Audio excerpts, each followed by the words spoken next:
of what I do today, what many of us do in the world today, whether you call it design or marketing or advertising. The art of persuasion is really an important part of being successful. Hi, everyone. I'm Amy. I'm Jamie, and this is Clever. And today we're hearing from Alain Sylvain. Alain is the founder and CEO of Sylvain Labs, a strategy and design consultancy, which is also a certified B Corp. B Corps meet rigorous standards for social and environmental accountability and public transparency. So basically, he's using his superpowers for good and helping big business to do the same. Recently, I attended the Adobe 99U conference where Alain gave a talk about innovation, how it has become a diluted and toxic distortion, and how we can reclaim it. He also has outspoken views on the practice of purpose washing. That's when big business uses their purpose as a marketing ploy, but doesn't actually practice what they preach. So we knew we wanted to hear his full story. Just a quick note, Jamie wasn't able to be there, so I flew solo on this interview. We had a good talk. Here it is.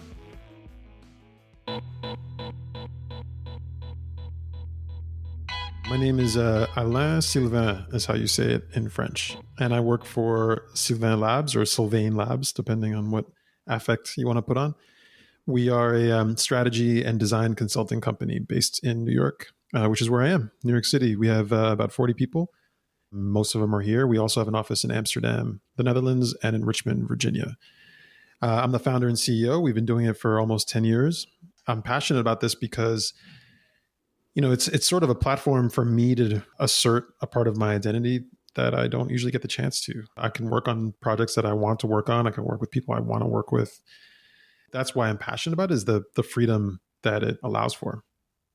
So we like to go back and get the foundation of the person. Can you give us a sense of the timing and context of your formative years? I was born and raised in New York City, in Queens, New York.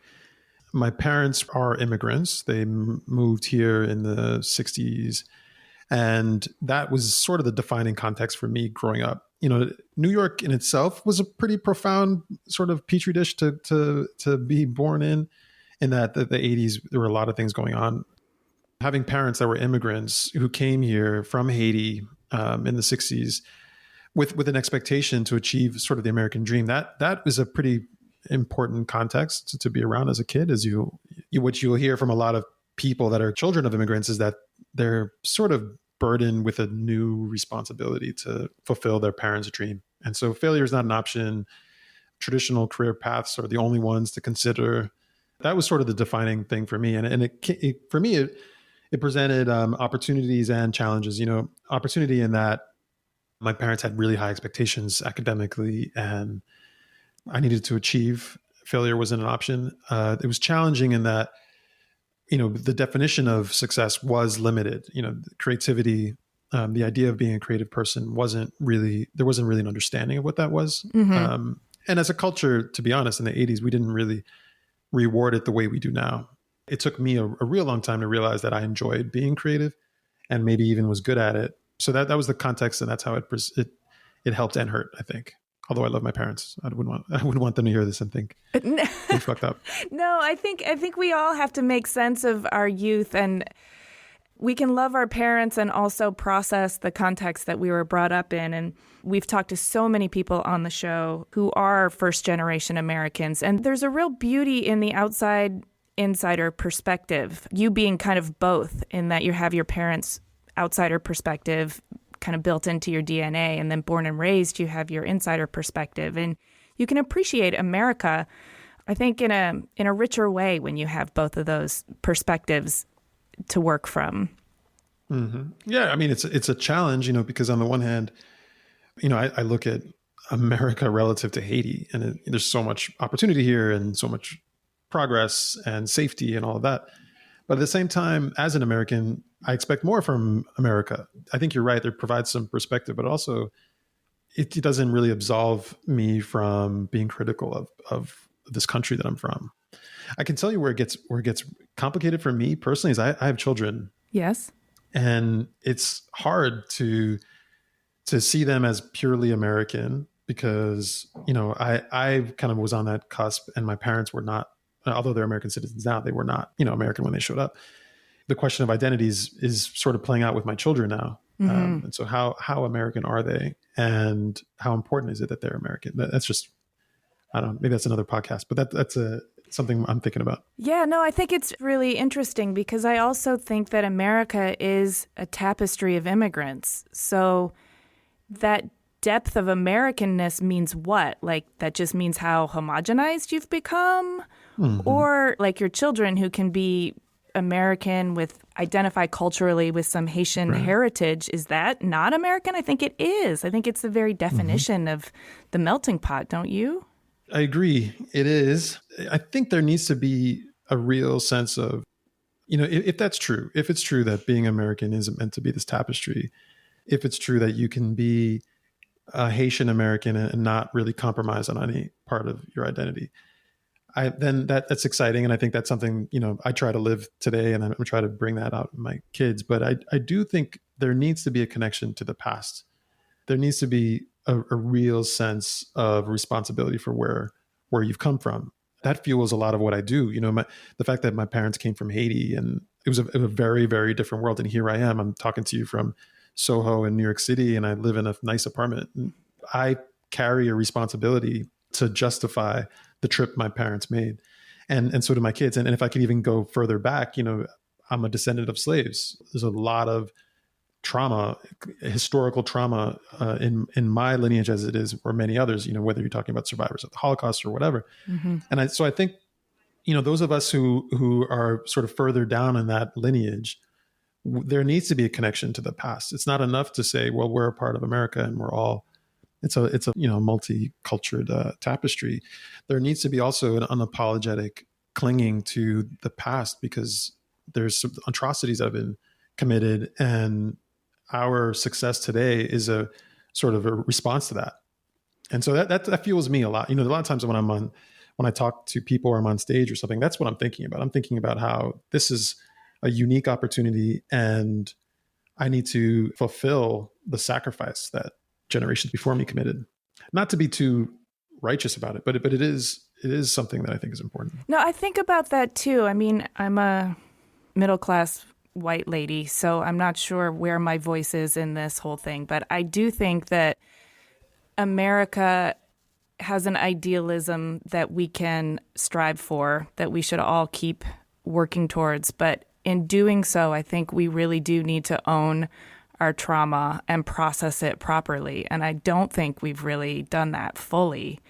And these generations that now have a little distance from it can potentially, you said cling to it. I do feel like there's a gentle sort of tilling of that traumatic soil that can happen in order to bring certain things to the surface so that we can actually deal with them. Is that how you're looking at it too? I believe there needs to be an acknowledgement of difference, and that it's not in conflict with what America is today. So I'm agreeing with you. And by the way, I think we all have a right to speak about difference, whether you're a middle class white woman or whatever. Yeah. I think it's important to understand culture. I mean, the truth is, are all also in the midst of this conversation we're having about identity politics, which I'm loving, there's also subconscious biases at play, that a lot of people have, sort of the language to talk about difference and be aware of difference. But in the moment, in actions and choices and decisions we make, there are biases that have been embedded within us. And as long as that's true, to me, it's important to still cling to some of history and some of the past. Well, yeah, because I don't think there should be any sort of washing off or scrubbing off of identity or heritage. And I also think that clinging to the heritage of the past and celebrating the differences is how we're going to overcome any sort of innate biases that we have. That, we have to become aware of them in order to appreciate. And I do think one of the things that, just as personally, one of the things that makes America so rich and wonderful is that you can meet so many people that come from so many different backgrounds. That's one of the things that I appreciate. And I thank you for going deep with me on this identity politics talk. I love it. Well, I relate to what you're getting at. I mean, what happened post World War II in Germany, or the Truth and Reconciliation Committee in South Africa, there is some collective healing that needs to happen and can happen and be very positive. Yeah. All right. Well, let's you and I both work for that then. Yeah. So let's move on to your adolescent years. I don't know if you had siblings, but usually that's when creativity starts needing to express itself, whether you've kind of identified it as a creative or it's encouraged by your parents or not. Can you identify ways in which your creativity started poking out of your system in your adolescence? Sure. I have two brothers, and all three of us, as kids, were very creative. We made stuff. A lot of fantasy play. We made music, and we played in fake bands, and had business ideas. I probably did a little bit more than my brothers, but we all did it. Did you play instruments and sing or dance? Yeah, we did all of that, and some of it well. Some of it we did well. Most of it not very well. But this was a time didn't have the same distractions around technology and so on. Mm-hmm. We were in the city, and there were also limitations around how much you can be outside and all that. Our imagination ran wild, and it was exciting. It was an exhilarating time, in the 80s and 90s. New things popping up. I was thinking the other day about Michael Jackson's Thriller video, and Michael Jackson's not exactly the coolest person to bring up on a podcast in 2019, but 1980 whatever, when the Thriller video came out, that was out of control. I mean, the idea that someone who made this amazing song then made a 12-minute video and then showed you the making of that video, and it was a story, and it pulled you in, and it was a drama and a horror, film directed by a Hollywood director, that we would go see that and come home and kind of enact it on our own, in our own way. And that played out in a lot of different ways. It played out with music, it played out with video, it played out in film. We would see these things that had never been done before. Star Wars had never, I wasn't born when Star Wars first came out, or maybe I was a baby, I don't know. But I remember seeing Star Wars and Return of the Jedi and all those movies in the theater, and it was like, this shit has never been done before. Yeah. Like, this is like a space opera that's out of control. And so we would come home and enact that in my youth.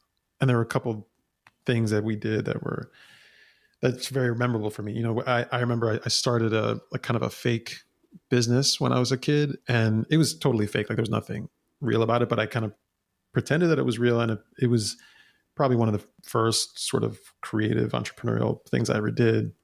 And it had a lot to do with the stimuli of the time. Can you tell me, was it a service business or a product? What was it? A friend of mine and I, we created a restaurant, and it was called TNA. It was a restaurant, and it was just a restaurant. It's funny, because now you want me, you want to hear something like it was the Uber of telecommuting or something like that. No. It was just like people come in, you serve them food, and they pay you for it.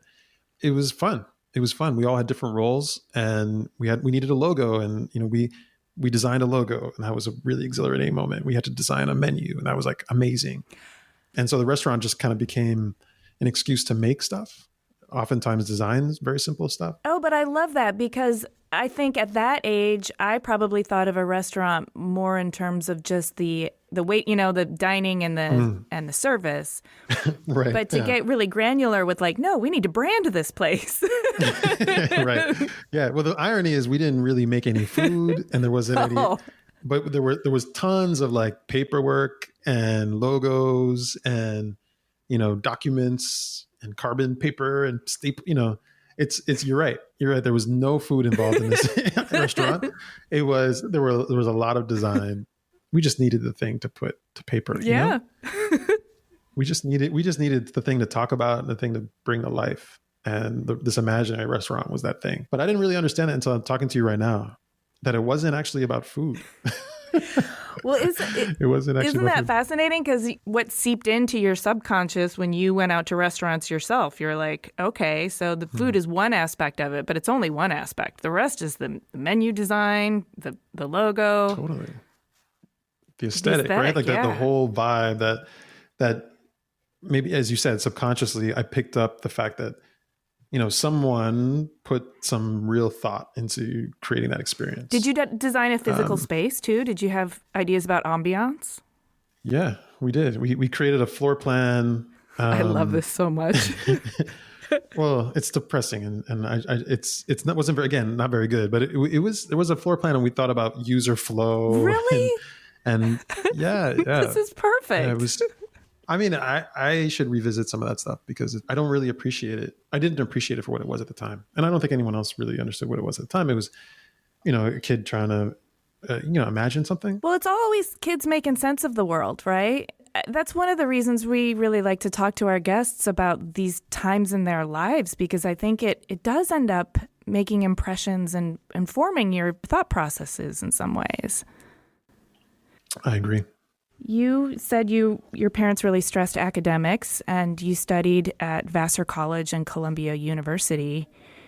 Can you tell us what you studied in college and what those years were for you? Were they liberating? Were they mind expanding? Were they rebellious? Yes. Keep going. Tell us those stories. All of those things. Yeah, I mean, Vassar College is a liberal arts college. It used to be an all women's college, and it had a very progressive, and still is a very progressive university. And so it was really enlightening for me. Before that, I went to the United Nations International School. My mom worked for the United Nations, and as a result, sent us to the UN school. And that was a liberal experience in one way because all my friends were from other parts of the world. Mm-hmm. And that was amazing. And then to go to an American university that was so liberal and progressive was also very enlightening. And I got exposure to ideas, I'd say, that were foreign to me. Some of it came from academics, but also some of it came from just kind of social interactions. Mm-hmm. And so it was definitely an expansive time for me. And, those 4 years for me, there was probably like 6 different versions of me during those 4 years of college. I just went through a lot of change and evolution. And by the time I left, it really shaped me a lot. I then went to grad school, and I didn't finish grad school. Okay.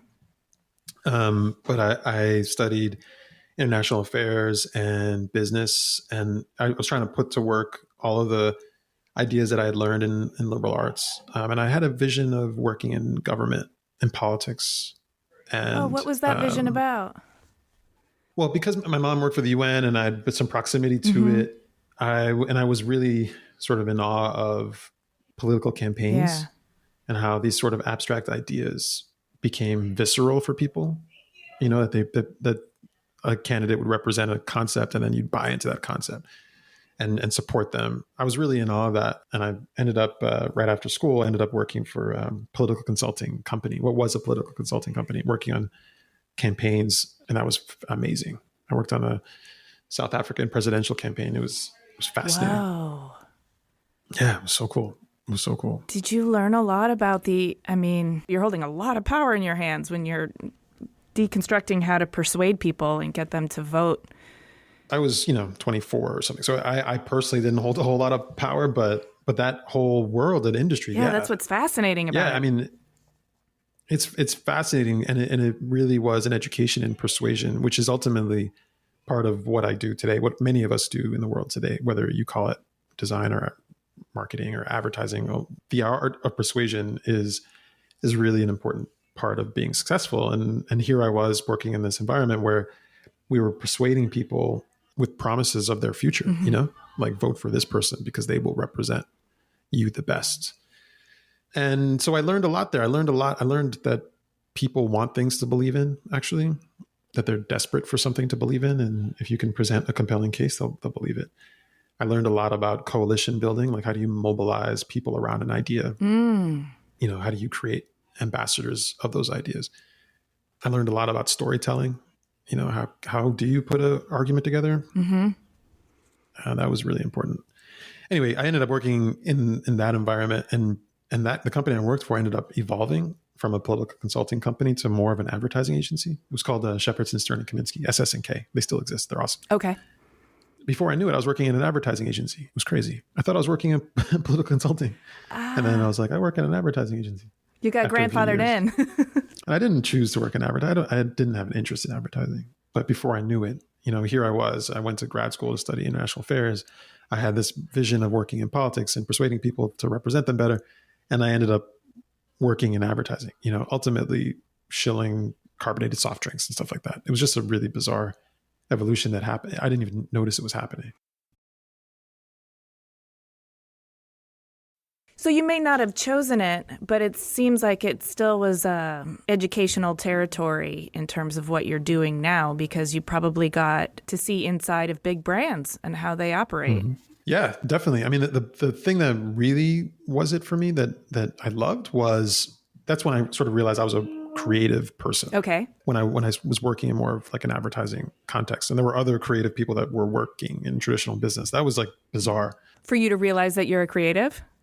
Yeah, for me to realize I was creative and there were other people and that you can have a traditional job. Oh, yeah, that you can get paid for being creative. Yeah, exactly. Yeah. You can get rewarded. And it was a leap, because like I told you, I had a little bit more of a limited worldview growing up.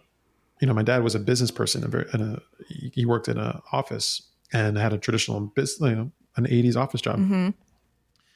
And what I did did not look like that.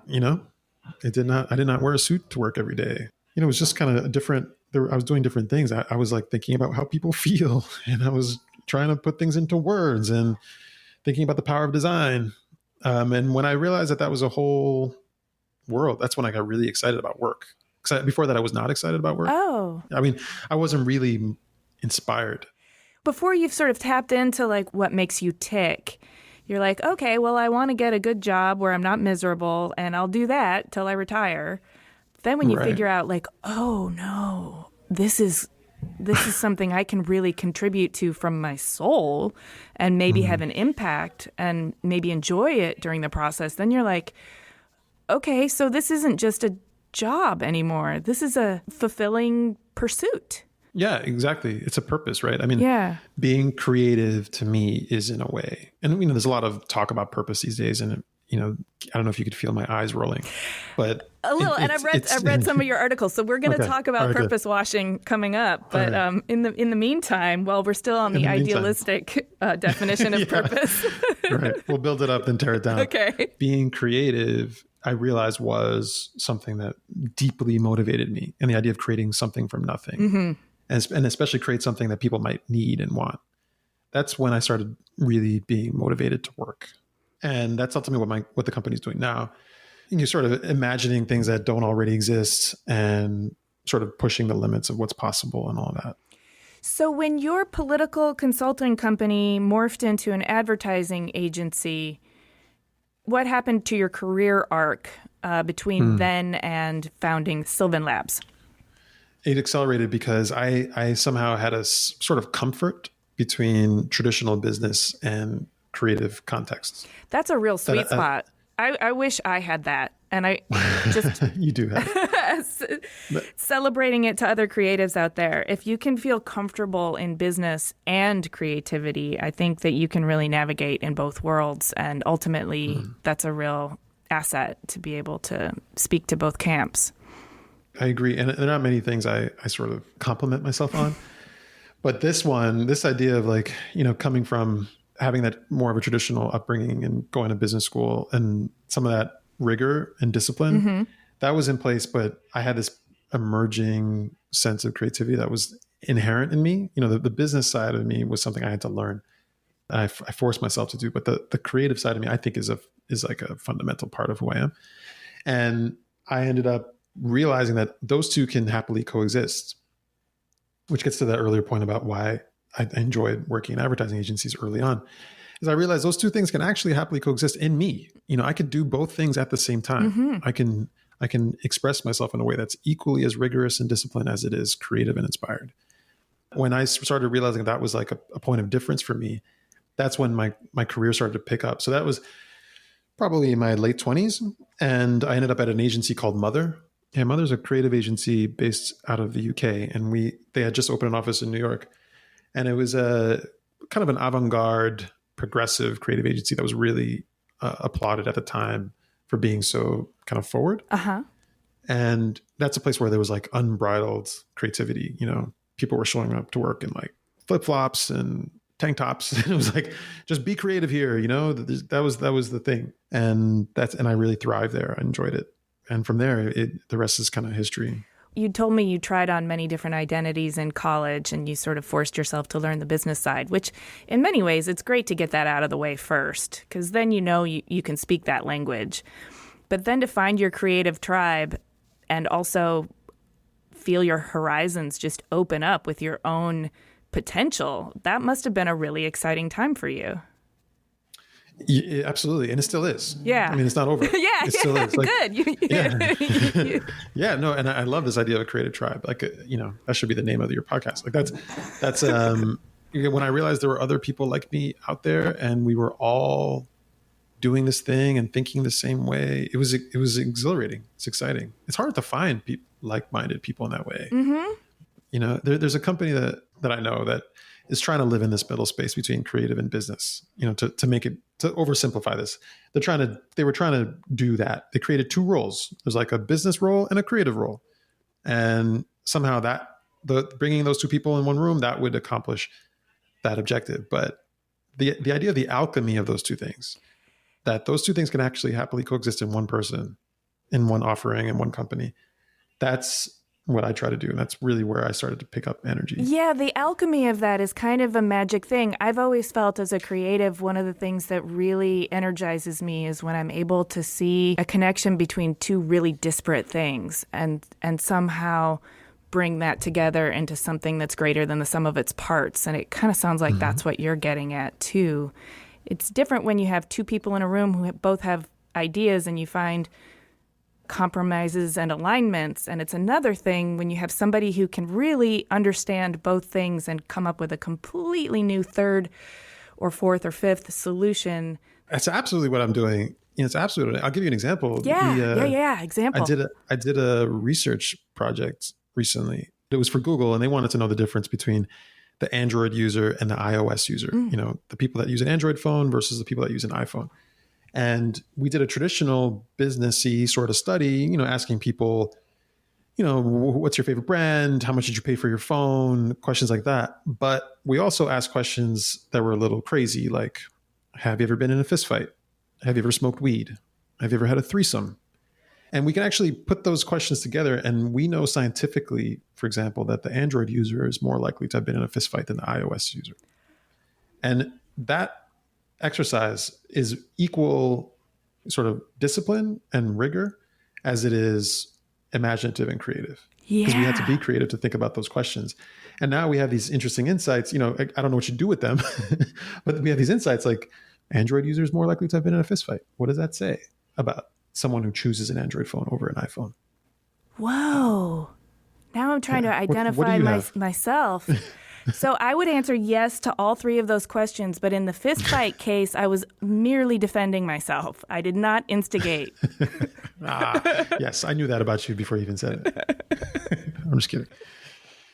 So you founded Sylvain Labs, and as CEO, I'm wondering what that looks like for you in a practical sense. I mean, you as a team leader, as a business visionary.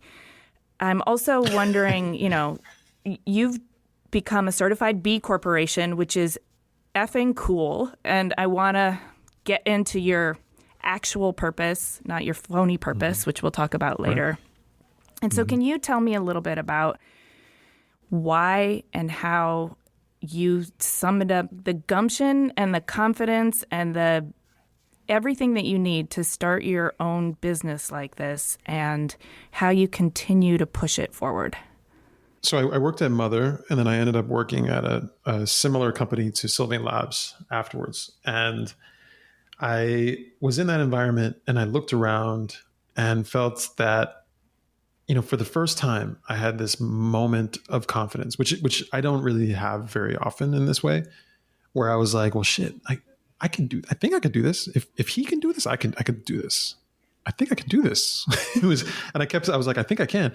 And I basically, used my time there to study how to run a strategy and design company, and decided to go off and do it myself. And I made a couple smart choices early on.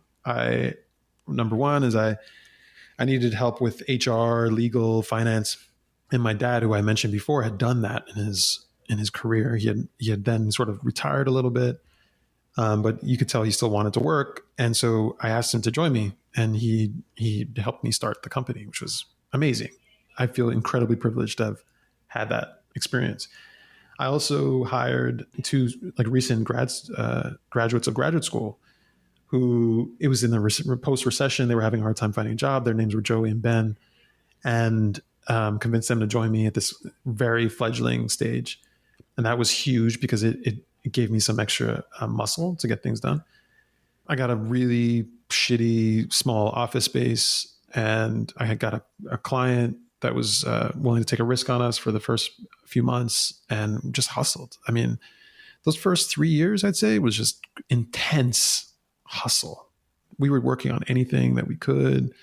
We were trying to find the next thing around the corner, just building these relationships. For the first year, I was out virtually every breakfast, lunch, dinner, drinks. I was just out meeting people, trying to close business. It wasn't until about 3 years later, after all that hustle, that it really felt worth it, and things started to take care of themselves a little bit more. This is where I knock on wood. Not to stop the story, but I've got to know, were there moments of doubt? Obviously, there are ups and downs, so I'm not going to pretend that you probably didn't have down days, but did you ever question your mission, or did you feel like all of your team had complete investment as well as you did, and your compass was always pointed true north, and you just knew you had to get to where you were going? There are two questions there, right? Yeah. One is, I never questioned whether we should do this. I never once thought it's time to stop. I never, ever. And to this day, I've never really thought about that. Okay. I'm so focused on getting as far as we can, as quickly as we can. But at the same time, I was scared shitless, and I've been very scared throughout that time. And I'd say over the 9 years, there've probably been 5 or 6 times that were really, really scary. Moments where, projects that I thought were going to come in completely disappeared, or moments where clients decided to not pay us, or moments where clients were unhappy with something that we did. Can I ask you a personal question about that? Sure. When you say what's really, really scary, what is the deepest fear? Is it the fear of letting people down? Is it the fear of financial ruin? Is it the fear of trying to make a positive impact but accidentally making a negative one? What is the deepest fear? For me, it's very personal. Uh-huh. So it's the idea of letting myself down. Like many of us, I'm my hardest critic, and I'm intensely competitive. And in a way, I would be losing. That's what was scary for me. Yeah. And of course, there are all sorts of consequences that come out of that. You're right. There are other mouths that are dependent on it. Mouths that need to be fed. Right. My family and so on. Including my dad, right? Yeah, great job, Alain. You now dads can't eat. Exactly. You took my name, or you took the name and you made it the name of the company, and then you fucked it up, and now I can't eat. Yeah. It was definitely this instinct to succeed, and I still feel that. The hard times don't stop. Things still present themselves that are very, very challenging. I'm facing new challenges every day. What I try to do is approach everything with that same level of intensity and that I had early on. I think that still exists today. This idea of being fearful of failure. It's funny because you hear a lot of people talk about fail fast, and we all need to fail, and there's so much you can learn from failure. Yeah, that's definitely true in a micro way, but when it's your life purpose and people are dependent on you, Sylvain Labs can't fail. There's no room for failure. Right. I mean, it's one thing if you're talking about iteration, right? Yeah, we want to see where that product has points where it's going to fail so we can learn from those and iterate a new one without that failure in it.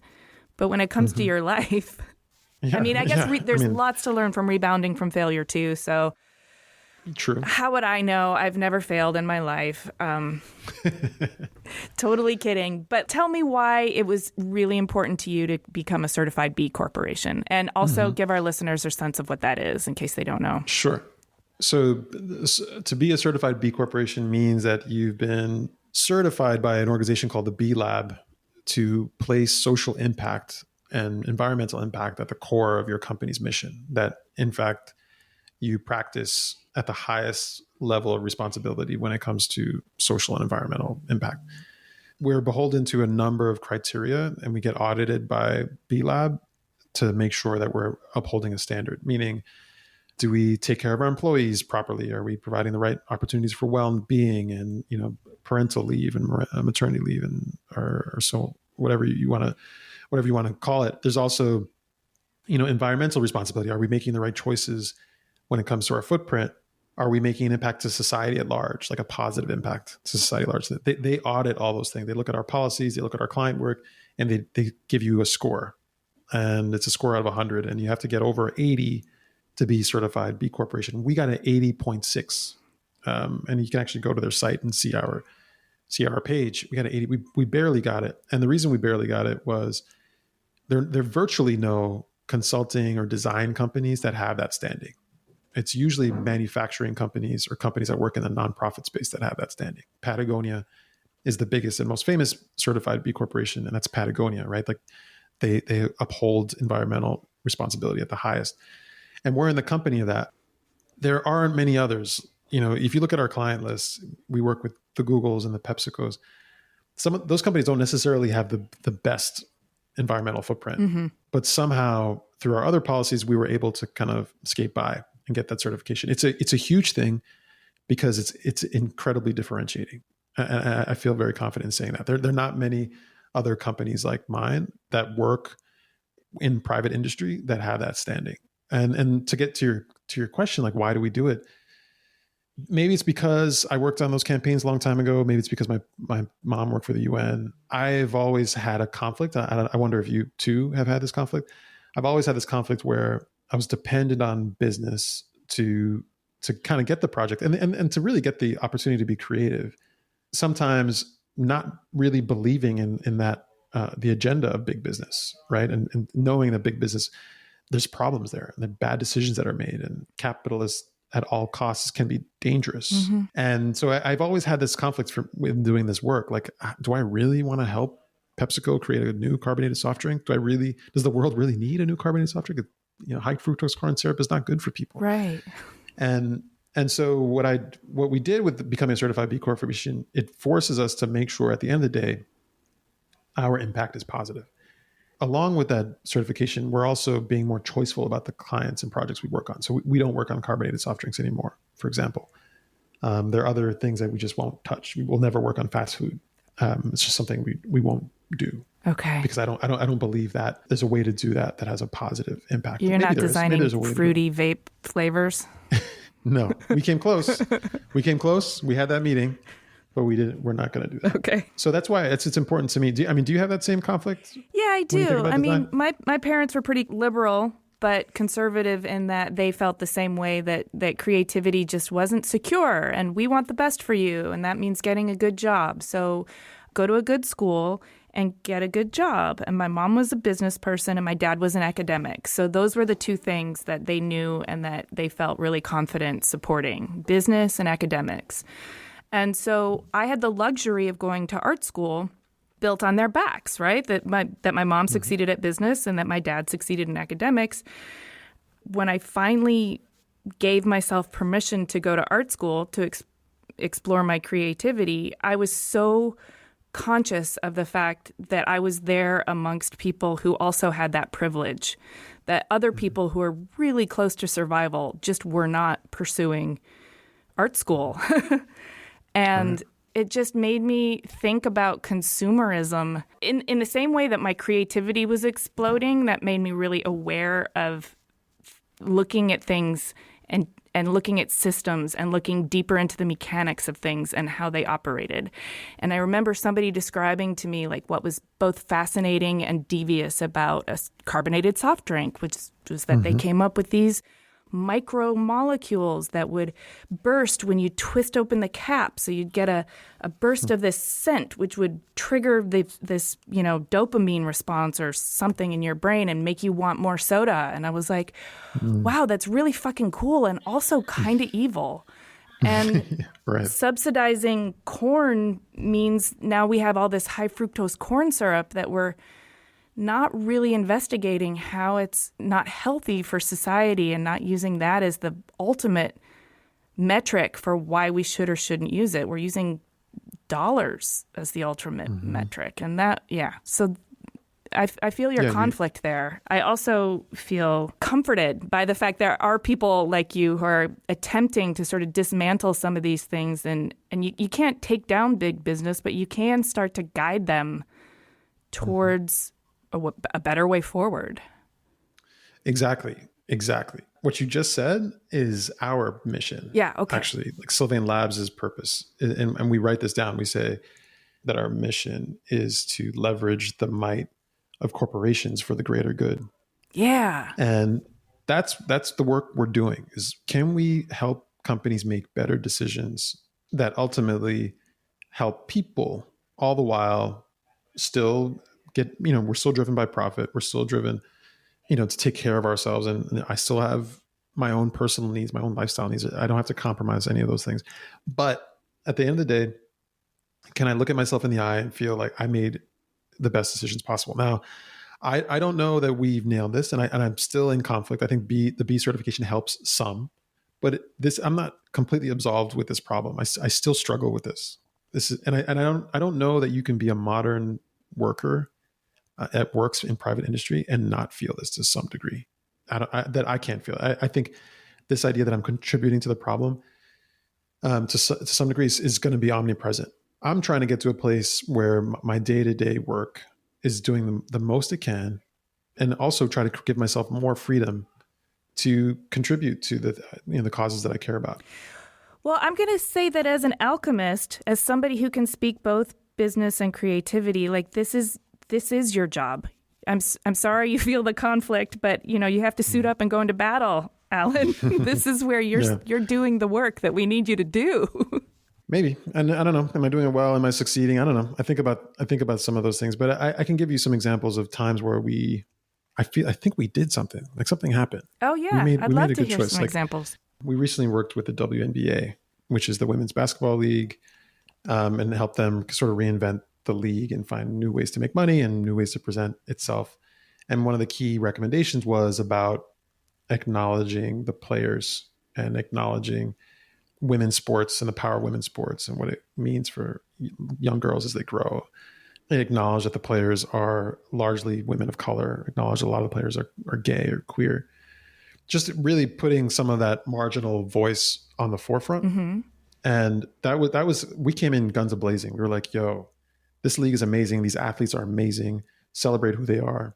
And kind of force that company, because it is a company, to think about and to prioritize sort of marginal voices. And that's us leveraging the might of big institutions for the greater good. Yeah. And it turns out in that case, that was something, our clients were amazing and they agreed and they saw the business value in that as well. And we're now out in the world and we're now creating change.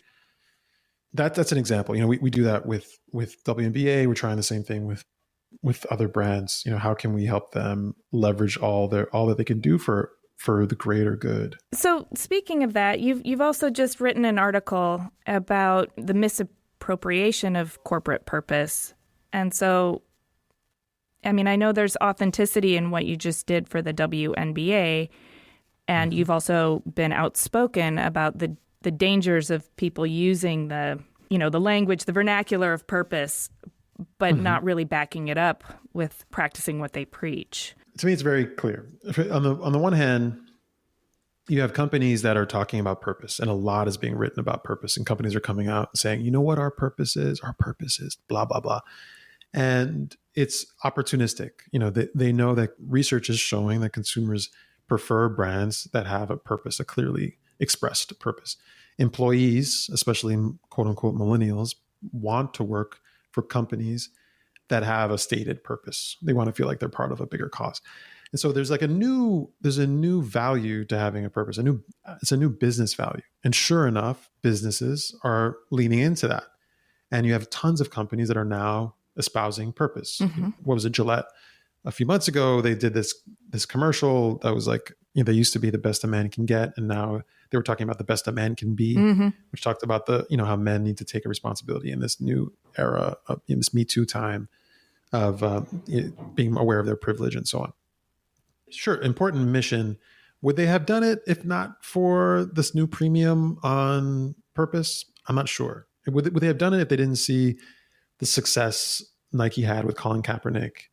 I'm not sure. Moments like that are exploitation of purpose. The moments like that are the misappropriation of purpose, using it as weaponized purpose. That to me is problematic. When it's authentic, when it's woven into the fabric of the company, like Patagonia is a great example of this. They don't go out and saying, we've got a purpose. Our purpose is X, Y, and Z. You will never find Patagonia's purpose written in writing. What you will instead see are these bold moves, these campaigns, and these initiatives, and telling consumers not to buy products. Like they act versus talk. Mm-hmm. And the purpose washing is when people just talk.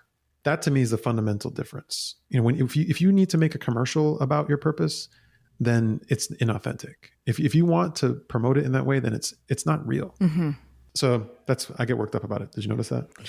I did notice that. And I struggle with that too, because the inauthenticity bothers me. And yet the fact that cultural norms are changing and we're putting pressure on companies to change their cultural norms, I see value in that too. And if they change it first by talking about it and second by being accountable to what they're talking about, is that change? Is that okay? I mean, I think there's a number of ways to skin a cat, but I agree with you that purpose washing and just espousing a certain belief so that you can sell more product, it feels creepy. It is creepy. I mean, Facebook is a purpose about, it's something to do with connecting the world, right? Connecting people with each other. And it's a stated purpose. And they talk about it a lot. And Mark Zuckerberg talks about it a lot. But it took 10 years of them making really careless decisions before they really started to change that company and really direct it in a way that was better for society. Yeah, true. I hear what you're saying. So I think it's problematic. I think the words purpose and how loose these CEOs are in using it and promoting concepts is problematic. It's too much of a default weapon to kind of get attention, and it's rarely something that's woven into the fabric, into the DNA of the company, like a place like Patagonia might. Yeah, I hear you. It's really just trying to present an image to the consumer, as opposed to really trying to tinker with the system from the inside. Right. Now, I get reminded that there's an optimistic way to look at this. And I think that's where you were getting at a little bit, that when it's done right and when companies prioritize purpose in the right way, real positive impact can happen and financial impact can happen. It's actually smart business to be purpose driven. So when all those things are kind of balanced with a level of authenticity, I think that's positive. I'm trying to be optimistic. I'm not trying to be such a hater. Yeah. I'm so good at that. I'm like, this sucks. it's like I'm a good hater. But I think, you've seen a lot, so I'm sure not all of it's been pretty.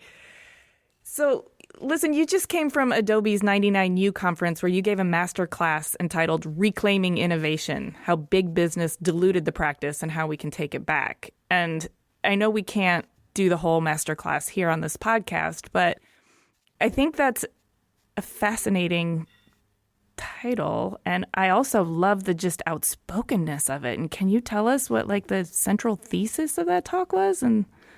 Well, that one is about the term innovation and how we've upheld it as this really powerful concept, but yet we don't really understand it. And we all sort of laugh, we kind of chuckle to ourselves or roll our eyes when that term is used, like innovation. And I'm just trying to acknowledge that it's lost its meaning. And I talked about how that happened, using history and etymology and the inception of the word and how it's changed. If you go to hashtag innovation, there are over 5 million images on Instagram. And some of them you're like, how is this image hashtag innovation? And what it's a pancake in the shape of a donut. Exactly. Not even that. Okay. There's this one image I talk about in the presentation where it's just like a dog smiling. And there's a caption at the bottom that's like, it's the weekend. Yay. Hashtag innovation. Oh God. It's like, what? How is that? And so we use it as sort of a placeholder word. Mm-hmm. And what I tried to do is sort of reclaim it and give it new meaning, or better said, like more appropriate meaning based on how it was kind of originally used. And then talked about what innovation means for us at Sylvain Labs and how that comes off through our work. What does innovation mean for you at Sylvain Labs? For us, it's really about advocacy for something new. Yeah. It's not necessarily inventing something new. It's not necessarily creating something different. It's really advocating for something new in a new way. And we do that through truth, possibility, and impact. Thinking about what's true, thinking about what's possible, and thinking about what can actually have a positive impact in the world. That to us is innovation. That's really powerful in that there are so many good ideas or innovative ideas that aren't necessarily capable of making a positive impact, or the ones that aren't necessarily capable of making it through the system without the advocacy. And sometimes you need the research and the support and somebody who can message the idea and help people understand it in a way to really communicate the value of the possibility that hasn't been proven out yet because it's a new idea. So all we can do is project, but based on, our expertise and our research, we think we should shepherd this through into reality, and we think it'll have a positive impact. And that's a really hard thing to do. A lot of good ideas on the floor because they can't make it through the system. It's funny you say that. So I did this masterclass to a group of designers. It was a couple hundred designers. And that was the thing people wanted to talk about. Exactly what you said, which was, well, how do you get it through? How do you work with the bureaucracy? How does it, that was the key obstacle I think a lot of design-driven people are thinking about. It's like, yeah, it's not about good ideas. It's about feasibility. Like, can you pull it off? And I find that really interesting because there are ways to hack the system and get shit done. There are experts at that. Oftentimes they're not the same people that come up with the ideas. And so I think there's something interesting about combining the two, like feasibility, making shit happen, as well as invention and creativity. I absolutely agree. And I think that when you can combine the two, you can also be a little bit more self-aware about your own ideas and know when they're not feasible. I think sometimes you can get really in love with a good idea for its promise and be a little bit feasibility blind. Yes, totally. I mean, that's they're businesses that are based on that, on like fantasy, like the fantasy of your idea versus like the actual execution of it. I was thinking the other day of like, there are all sorts of businesses that have been created to help people create businesses. Like it used to be, can you create a new novel idea? And now it's almost like the idea is to help someone else create a novel idea. If that makes sense. Like you have things like Squarespace and, Wix and all these companies that are like, we can help make your dream a reality. I just find it interesting that fantasy is actually the thing as opposed to the thing itself. Right. Right. It's like that promise, like I can do something. Like that's the thing that we're going to convince people of versus convincing them to buy a thing that they need. Right. It's like, I can convince you that you have a dream. You have a dream and you need this product in order to make that dream a reality. Exactly. Yeah. Talk to me a little bit about your creative process. So a big business comes to you and says, we need your help. Where does it go from there? I wish I had a good answer for this. And I wish I was really self-critical enough where I can say, this is my process. But maybe like you and like a lot of other people who try to be creative, it's a little bit more random. For sure, I am a person that diverges before I converge. There is definitely a step in what I do that's about pulling things apart, deconstructing things. Also looking at analogs. That's like a big part of everything I do is I look at other industries, other parts of society. I look at science, I look at nature, I look at history and pop culture. Are there things going on that we can learn from? And so that first step for me is very, very sort of expansive. And what I look for are moments of inspiration, like, oh my God, this is just like this one thing. For example, I was working on a project. We were trying to think about how do we talk about the connected home for people in a way that would make them go out and buy like a smart home or whatever, because people aren't doing that, by the way. The technology exists, but people aren't actually bringing it home as much as you might think. Yeah, I have real, so that's a separate conversation, but I have real issues with smart home technology. So creepy, right? Yeah. but it was a project. Like, how do you get people to be aware of this stuff? And so what we did was we studied email in the 90s and really studied how did that become a thing? Like, what needed to happen for email to be adopted so widely? And there were a few things about it. One thing, the name of it approximated something that we knew, like this idea of mail, even though it was a very different experience. Actually, the purveyors of it, the companies that presented it to us, had to have a certain sort of language about it in AOL and CompuServe. What I try to do in my process is definitely like a diverging, and I look for things we can learn from. I look for things in other cultures, in history, to really give me a sense of what's possible and what we can learn from. And then from there, I think I don't really know. Well, when you do the diverging, what does that look like? Is that a general, like, sort of looking up at the sky and scratching your head? Is it a deep Google search? Is it a Post-it notes all over a wall? Is it just you pulling at threads and having brainstorms in the shower? And then when you find that moment of inspiration, like you were just saying, is it a physiological response that clues you in? Yes, that's true. The exercise is all of those things. It's the Google, it's the sky. It's kind of opening myself up to stimuli in a new way. Mm-hmm. When I have a challenge, it's like I kind of open up myself. I also, which is important, I also sort of refer to my archive in my head, because I've seen a lot, and we all have seen a lot. And I'm thinking, what are some things I've seen? What are some things I've experienced that can be useful here? It was that one time I was in that one place where I saw that one thing that can be useful. That requires a certain level of quiet. That sort of introspection for me, it requires some quiet. That's why the shower is such a source of inspiration for people, because you're alone and you're in your head. Mm-hmm. That's a big part of it for me. And then your body reacts when you hit an idea that's worth exploring. Yes, totally. And I like that you put it that way. It's definitely a sort of reaction where that you're talking about something new or something that's exciting and has a really great potential. That is absolutely a biological thing. In fact, in my talk, in my masterclass, I talked about the biological response we get to newness. We have like a dopamine surge, and our heart rate increases, our blood pressure increases, that we literally get aroused by new ideas. And when that arousal happens, that's when I know there's something good there. Yeah.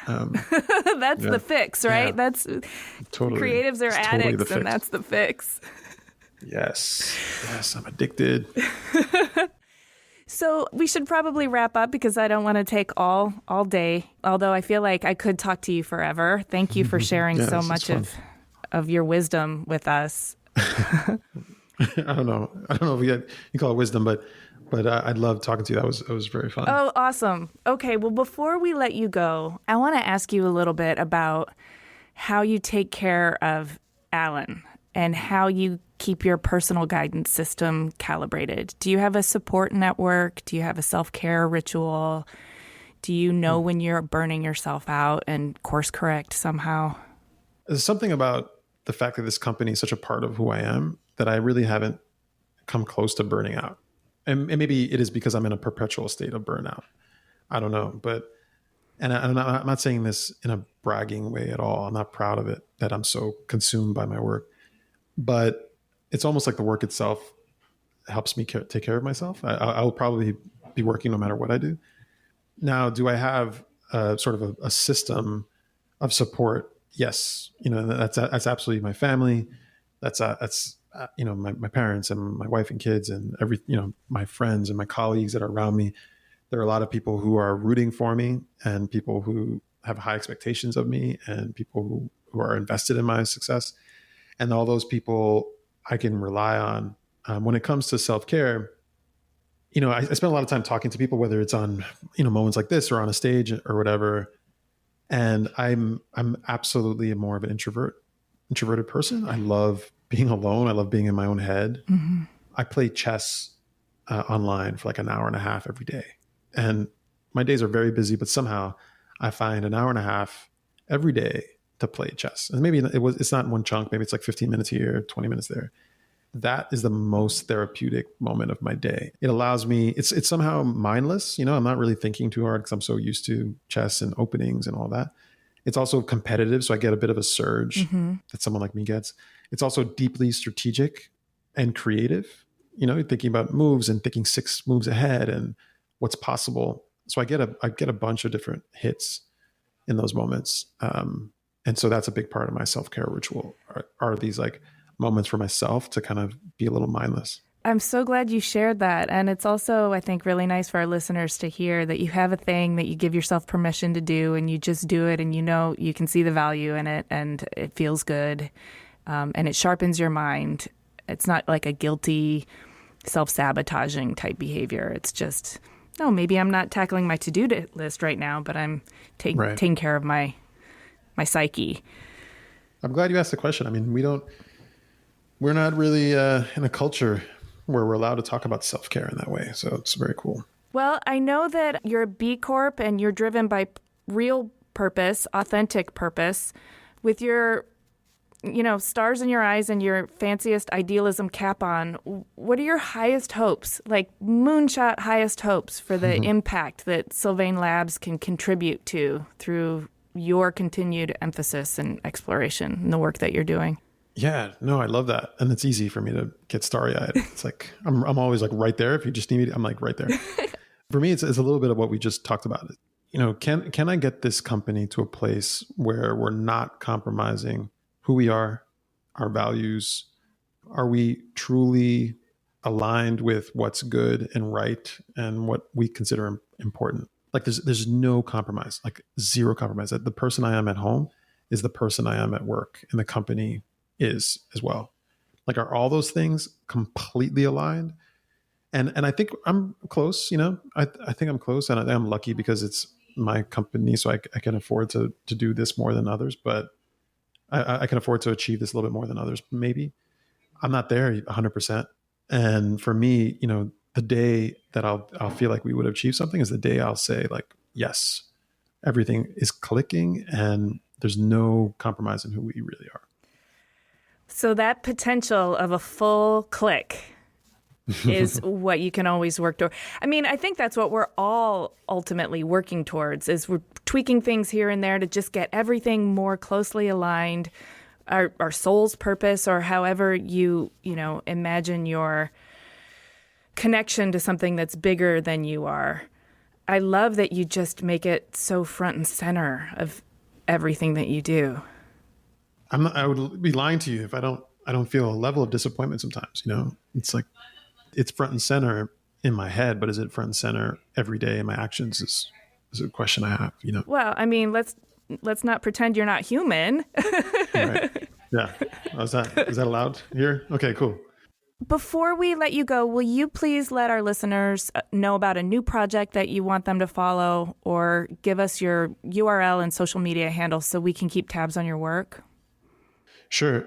You can find us at Sylvain Labs, SYLVAIN Labs, on all the social platforms, or sylvainlabs.com. My name is Alain Sylvain, ALAIN, Sylvain. New projects. We have a podcast too called Critical Nonsense. I love it. Where we have 2 people here who host the show and bring on guests and talk about random cultural ephemera. And it's doing well. It's pretty cool. I'm proud of that one. Cool. We will check it out. Man, thank you so much. This has been a really enlightening conversation for me, and I just appreciate you being so generous with yourself. Oh, it's so nice. Thank you, Amy. It was nice to talk to you. I love your show. What you're doing is cool. Thanks for listening. To see images of Sylvain Labs' work and read the show notes, click the link in the details of this episode on your podcast app, or go to cleverpodcast.com, where you can also sign up for our newsletter. Be sure to subscribe to Clever on Apple Podcasts or wherever you get your podcasts. And if you would do us a favor, please rate and review us. It really helps us. Or tell one of your friends who loves design. Yes, tell all your friends about us. We love chatting with you on Twitter, Instagram, and Facebook, too. You can find us at Clever Podcast. Clever is created and hosted by us, Amy Devers and Jamie Derringer, also known as 2VDE Media. with editing by Rich Straffolino and music by L1011. Clever is proudly distributed by Design Milk.